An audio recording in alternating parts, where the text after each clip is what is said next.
സങ്കീർത്തനങ്ങൾ 47 അധ്യായം. ജനതകളുടെ മേൽ വാഴുന്ന ദൈവം.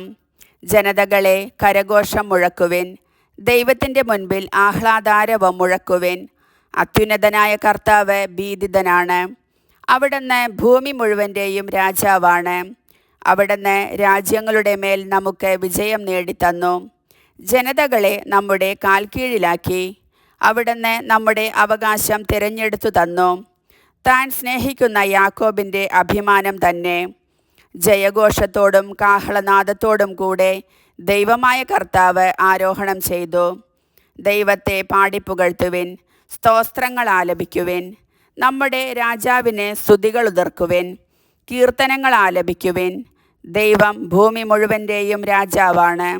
സങ്കീർത്തനം കൊണ്ട് അവിടുത്തെ സ്തുതിക്കുവിൻ. ദൈവം ജനതകളുടെ മേൽ വാഴുന്നു.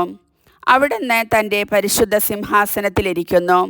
അബ്രാഹത്തിൻ്റെ ദൈവത്തിൻ്റെ ജനത്തെ പോലെ ജനതകളുടെ പ്രഭുക്കന്മാർ ഒരുമിച്ച് കൂടുന്നു. ഭൂമിയുടെ രക്ഷാകവചങ്ങൾ ദൈവത്തിന് അധീനമാണ്. അവിടുന്ന് മഹോന്നതനാണ്. കർത്താവിൻ്റെ വചനം.